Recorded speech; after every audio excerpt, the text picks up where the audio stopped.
All right, good morning, everybody. This is James Morris. Welcome to our Thursday morning edition show. Rob Lapham should be calling in a minute. He may call. If he calls, we're going to get him in here and we're going to talk. But one of the things I hear on commercials a lot, people talking about, stop in our parts store and we'll do a code reading and we'll sell you the parts you need to fix your car. That is a wonderful idea for the parts store, not for you. It really isn't. I don't know how many times I see people that come into my shop and say, I've changed the oxygen sensors, I've changed the mass airflow sensors, I've changed the fuel pump, I've changed all these things, and I still got the same problem. I go, well, has anybody bothered to look at it? Well, I went to the parts store and they told me I had this code and this is what they said could possibly be wrong with it, and they sold me this, this, and this. And $700 later in parts and about 3 weekends worth of work, I still have a car that drives me crazy. And I go, okay, well, you're a tough nut to handle, so we know this is going to be a couple hours labor to figure out. If it was easy, it would have already been fixed by now. But you've already spent $700 plus countless hours trying to fix this problem because you thought it would be, I guess it'd be a cost advantage just to use a code reader to tell you what your problem is. Give an example. If you got a P0171 and a P0174, that tells you it's running lean on both banks. Well, if you go to a parts store, they're going to say, oh, you need a fuel pump. Or you're going to need oxygen sensors on both sides. Or you're going to need a mass airflow sensor. Or you're going to need a vacuum leak repair. Or here's the catch, ladies and gentlemen. You need to be on a first name basis with your doctor, your lawyer, your minister, and your auto technician. If you don't like spending more money than you need to spend, find someone you can talk to and you can trust. How many times have you gone to a doctor and said, doctor, I don't feel good, this is what's going on, and you told him what was going on, and he was able to figure out, by talking to you and interviewing you, what's wrong with you, and taking a few vitals and blood pressure and those things, and putting it all together with his experience and the trust you have in him. You say, this is what I recommend, let's try this, I think it'll work. In most cases it does, not all, but most cases. Well, it's the same thing in auto repair. And when you bring a car into a shop, you get it interviewed. Not only do you get interviewed, we go for a test drive to kind of verify this problem while we're looking at a scanner. It's no different than you going into a doctor. You tell me what you're experiencing, and I try to go from that experience with the information with you beside me, and we're seeing what's going on, and we try to come up with a correct procedure to fix your problem. Which is kind of neat because you have some of your diagnostic equipment with you on the test drive. Yeah. In a doctor's office, they'll send you to the lab or send you to X-ray. Yeah, you're right. And I grab a scanner. I do this as a courtesy to anybody that comes into my shop that has a problem. You come in for an oil change, I grab a scanner. Why do I grab a scanner? Well, you'd be surprised how you reset the oil light. You got to have a scanner to reset the oil light. That's one of the things I'm looking for. I'm also looking for hidden codes in there. I've had cars come in here, there's no check engine light on because the check engine light bulb is burned out. Yeah, I've had 2 this week. Had codes all in it. I mean, codes out the yin-yang. They didn't know that. They had no idea. They were just complaining about, my car doesn't run quite like it used to. Okay, well, what's going on? Plug a scanner. I said, got a check engine light? No, I don't have a check engine light. Plug it in. No, you don't got a check engine light. You have no check engine light, but this car has problems. I had an old 97 GMC truck that came in. First thing I did, it was a crank no start, turn the key. I didn't see a check engine light. I went, normally, if you don't see a check engine light on a car, either the bulb is burned out or the computer's bad. What? Yep. If your bulb is not burned out and you turn the key to the on position and you don't see a check engine light, in a lot of cases that means you've got something wrong with the computer. It's not working. Yeah, I had 2 cars come in this week. As soon as I turned the key on, no check engine light, but the car would start and run. I went, ain't a computer. And the bulb was burned out. Okay, so they had no idea what was going on with it. But at least they knew to call me and come for a free test drive and consultation with me, and that's what we did. I came for the car that didn't run, they towed it in and we took care of it. All it needed was distributor cap and rotor. That's all it needed was a distributor cap and rotor. They've been working on this thing for 2 weeks. I'm going, why did y'all work on it 2 weeks? Well, we didn't think we could afford to get it fixed. Well, you paid me an hour labor, plus you paid me for the diagnostics to be able to figure out what's wrong and put a cap and rotor on. For less than $200, we got the car running. How long have you been bumming rides and riding on Uber? How long? 2 weeks. How much money did you spend? over $400. Well, why don't you, call me. We can save you money in the long run. Yes, we can. We have cars come in all the time that say, well, I was told it can only be done at a dealership, the repairs. I go, who's told you that? Well, XYZ parts store said only a dealership can reprogram a computer. Not true. There's a lot of independents out there, trust me, that can do just everything that the dealers can do, but in my opinion, maybe a little bit better, because you're not a number. You're not just, next. We're not doing that. We take care of our customers one-on-one, and that's how we do it. And it works well for me, and I don't have any problems taking care of my customers, and that's what we specialize in. We're not selling parts and labor, and too many people are selling parts and labor out there. They're not selling service. I got people call me up all the time. I got my own parts. I want you to put them in.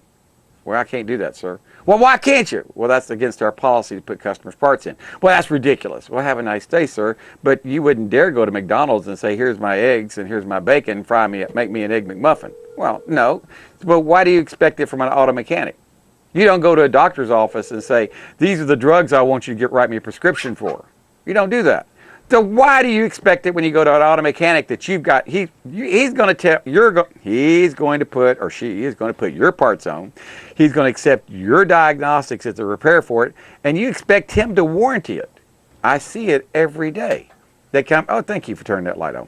But I see this every day. People come in and they try to tell me how to fix their cars. And I kind of look at them and go, what have you done so far? This, well, I went to XYZ parts store and they did a code reading. They told me my oxygen sensors were bad. I changed it. Then I didn't fix it. So I changed my, and they said, well, possibly my fuel pump. And I changed that. That's $1,300. And I went to another shop and do that. And I said, now I'm your fourth shop and you come here and you're trying to tell me how to fix your car. Nope, I ain't going to tell you how to fix my car. I've realized that I've made a mistake. I need to get someone to tell me what's wrong with it. And that's one of the things I want to let you out there know. The worst possible thing you can do as a consumer, as a non-technician, or even if you're a technician. I tell technicians, if you can't figure out what's wrong with a car and you throw your hands up and say, I don't know what's wrong with it, and that happens, there's no disgrace in saying, I don't know what's wrong. Give it to another shop. Tell them what you did. Tell them what you found.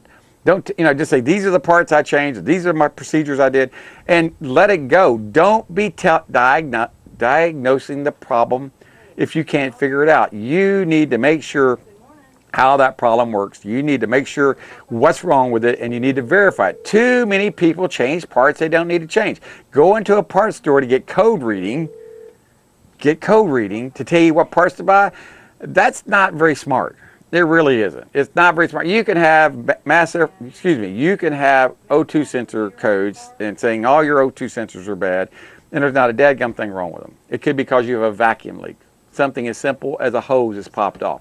Now you dropped $200 or $300 in parts, $200 or $300 in labor, and what have you got? Same problem. So why don't you find you a shop that you can talk to, that you can trust, that you can use them for oil changes.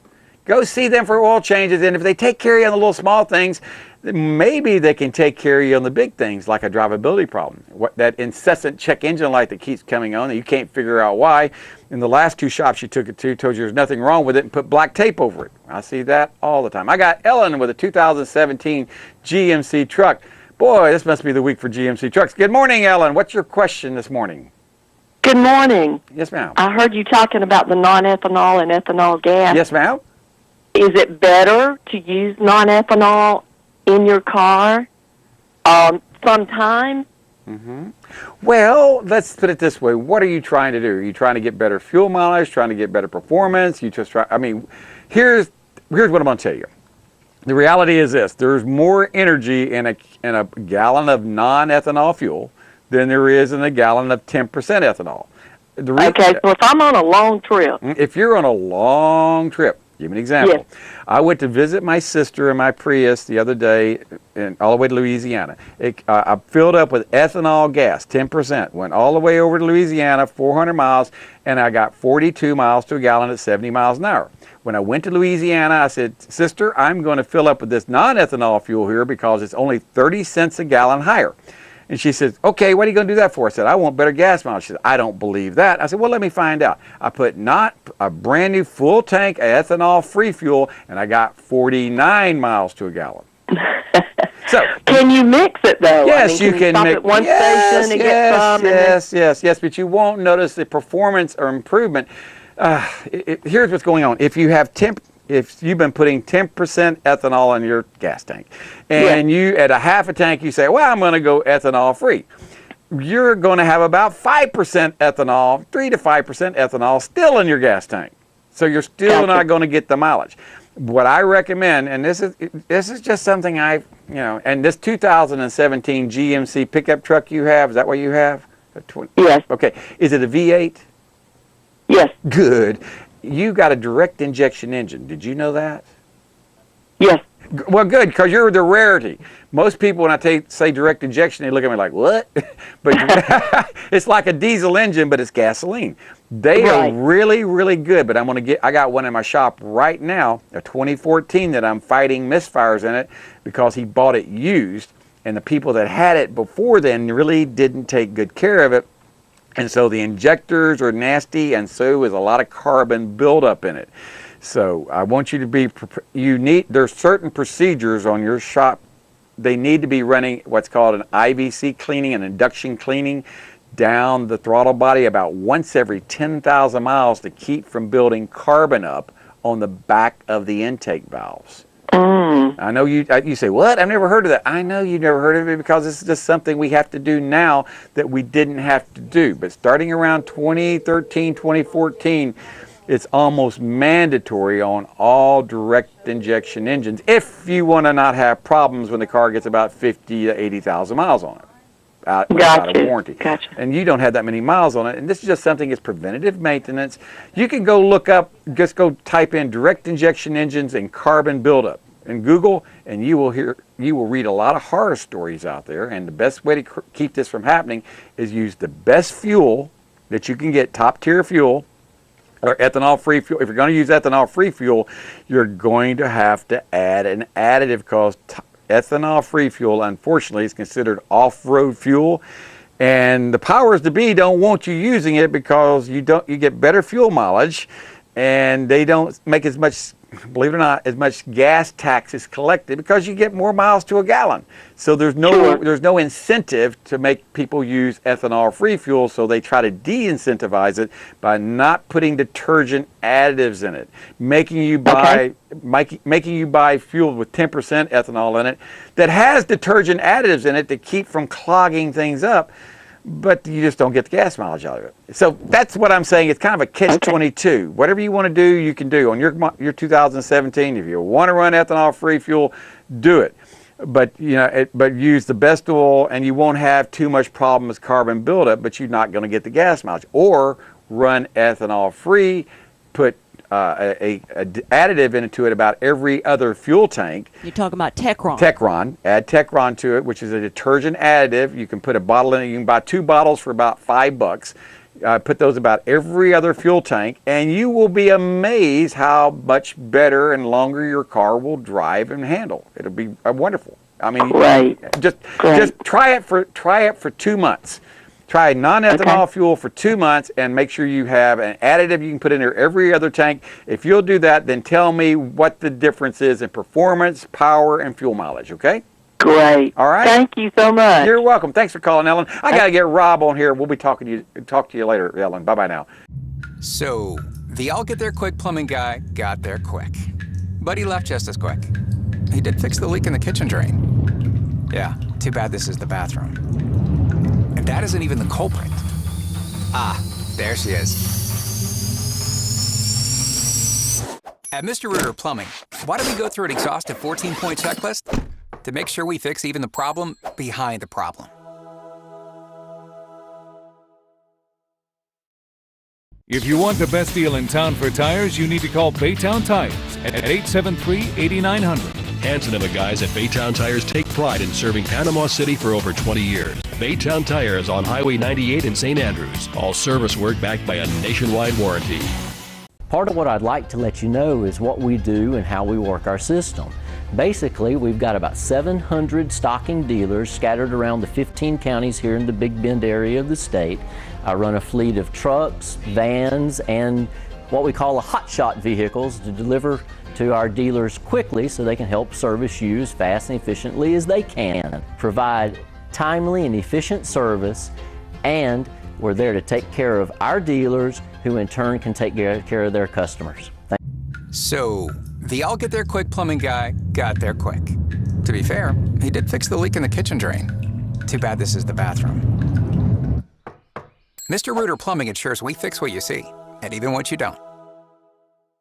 All right, good morning. Welcome back. I got off the phone talking to Ellen about her 2017 GMC 5.3. I'm pretty sure it's a 5.3 with a direct injection engine, and wanting to know about the best gas to use, ethanol or non-ethanol.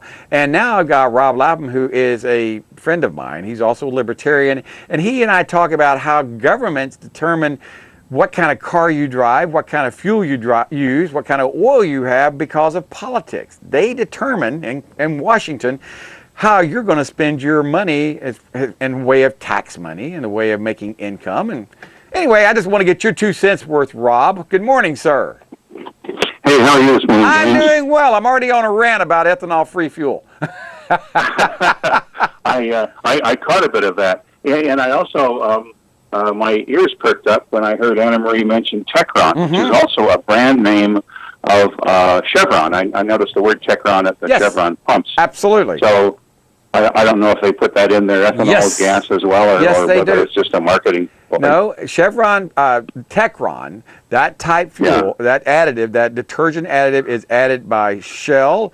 When they call it different names, but it's the same, pretty much the same thing. Techron is used in all top tier fuels. Chevron, Exxon, these are all using this additive, and it's a scavenging agent. It does not allow this carbon to stick. It cleans it off, and that's its job. Now, did you do something like that up in Alaska? No, you were in IT. I thought maybe you did that in Texas or Alaska.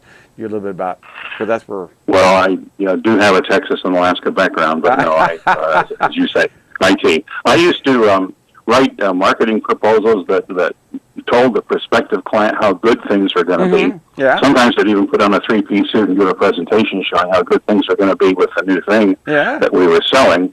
And then I'd leave it to my tech people to make good on the promises that I made that I shouldn't have made. It sounds like the cartoon strip Dilbert. Really. Actually, we used to have a lot of laughs at Dilbert in the office because there are a lot of parallels for sure. There is. Hey, I got a question for you. Go ahead. Okay. Who is Michael Horowitz? Oh, I know that. Michael Horowitz, he's a writer, pundit. That's about all I can remember. Anyway, tell me more about him. I've heard him. Okay. So everybody, actually, many people will say, "Who the hell is that?" Never heard of him. And other people will have a guess, and they sort of know it's a familiar name, but they don't really know who he is. But he will become a household word in the next week. Oh. And he is the Inspector General of the Department of Justice. No. And in the next week, at least that's the forecast right now, because ABC is already leaking pieces of it. But the Inspector General's report of all the shenanigans around the Hillary email scandal, and he'll be doing write-ups. That's one of the reasons why apparently former deputy FBI, who's the deputy? Andrew McCabe. But he's asking to cut a deal on immunity, and it's also going to be write-up on James Comey and all the baloney he came out with, and also former Attorney General Loretta Lynch. So all these things are reportedly in this report, and apparently ABC News got some information on it, and it started to leak it. So in the next week, everybody will know who Michael Horowitz is. Now, this guy was appointed by President Obama, sworn into office back in 2012. I don't think there's any suggestion that he is partisan, and maybe he is, but I've never heard any suggestion that he is. And I think what's going to happen is a lot of the people who have identified with, for example, President Trump's accusations over the years, and the left have been saying, baloney, he's just making these things up. I think he will be proved right on most everything. And it'll be interesting to see how the left spins this when the report is released. Again, there'll be much following the report because the Inspector General does not have the power to indict. He can't. All he can do is refer for criminal prosecution. And if he does refer for criminal prosecution, any of the people, including our friend Peter Strzok, remember the agent who's been doing all this phony stuff and is still sitting at the FBI and personnel, apparently. Anyway, their day is coming, and the guy who will be releasing all this is Michael Horowitz. So what you're saying, I want to make sure I understand correctly, that there's going to be, we've been hearing ever since before Trump was elected, everybody's saying Hillary's doing things illegal, and there's a lot of shenanigans going on that will actually affect national security. I mean, there's things like, Hillary sold uranium to the Russians. I'm sitting there going, wait a minute now, that should be illegal. And they say, no, it's perfectly legal. But she did it as Secretary of State. If I understand correctly, that's, she used her power to enrich herself. And I'm going, this is horrible if this is true. Well, she's always using her power to enrich herself. Now, mind you, she was one of only 9 different federal officials who had to sign off on a permit to sell this shares in the Iranian company to a Canadian company that was owned by the Russians. And I don't know all the details. It's complicated. I don't know if they're going to nail her on that. But again, I think that the most with all of the misinformation, disinformation, red herrings that have been coming out over the last more than a year. Oh, no kidding! I think this report is going to have the credibility and will end up being the Bible, if you will, on what happened, who did what. I think that's going to be the case, but we'll wait and see. Don't have to wait too much longer. Well, that would be refreshing if it is, because all we've heard is from the right and from the left. You got the media saying Trump's needs to be impeached. He's a liar in chief and all this. And sometimes I got to admit he does seem to embellish on some. No one's better than he at certain things. But you got to admit we knew that. We had a lot of people knew that before they elected him.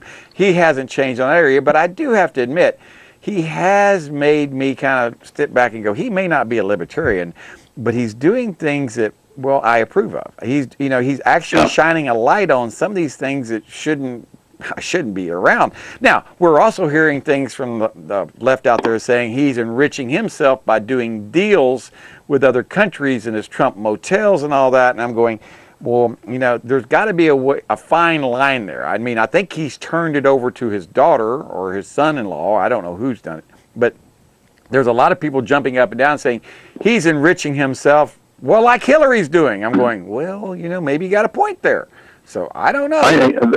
I don't think the people that say that do have a point, and here's why. First of all, you're right. It's the 2 sons, Donald Jr. and Eric, that are running the Trump commercial enterprises.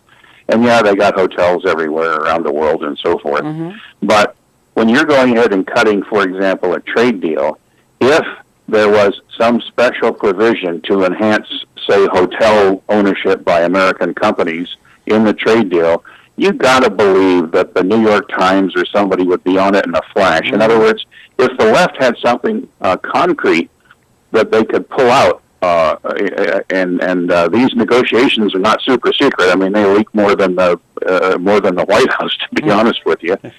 So, if he mishandled or misused his power as president to affect a personal outcome, I've got to believe the left will be all over it. So all it is speculation. It's all part of the sour grapes. They still can't get over that they didn't win the election, and there's nothing behind it. They've got no facts, and so they simply come up with all this conjecture. Because let's face it, they hate the president with a passion. It doesn't matter what the heck he does that's good for the country. They're going to try and find some way to spin it on a negative basis. But thank goodness the president's approval rating continues to inch up. And I think, frankly, I think he's going to come out pretty well. I'm really hopeful for the outcome of the midterm elections. Well, today was the first time I saw any reference to the blue wave that's supposed to come in November. And I'm sitting here going, I think the blue wave may be nothing more than a ripple, is what I'm saying. Because right now, that blue wave seems to be diminishing in size. It's not going to be a tsunami.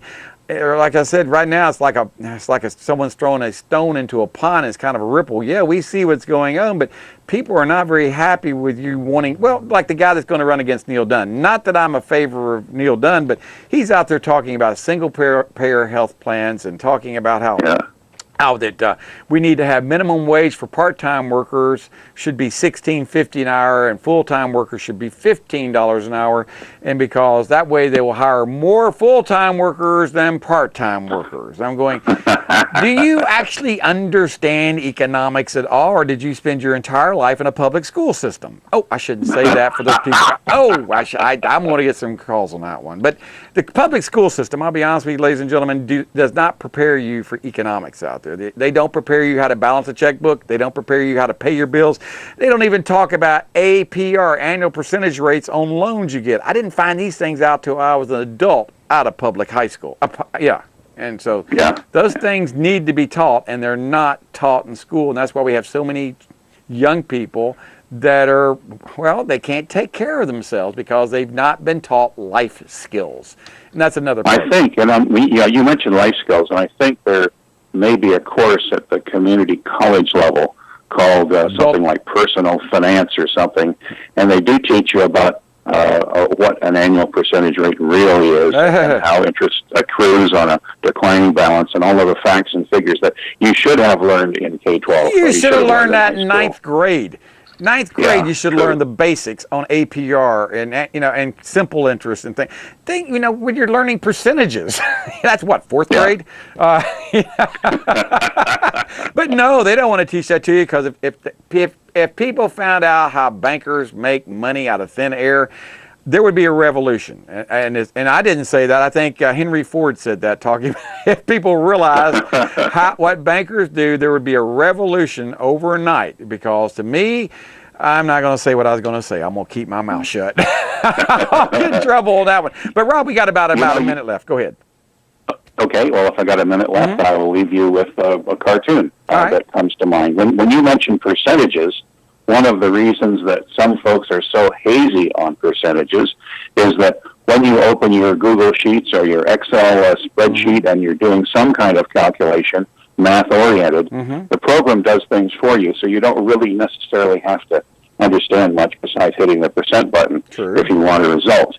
And that reminds me of the Disney cartoon where Goofy is sitting at a desk in front of a typewriter and is saying something and is misspelling a word, and Mickey said, you don't know how to spell that. And Goofy says, I don't need to know how to spell that. I've got a typewriter.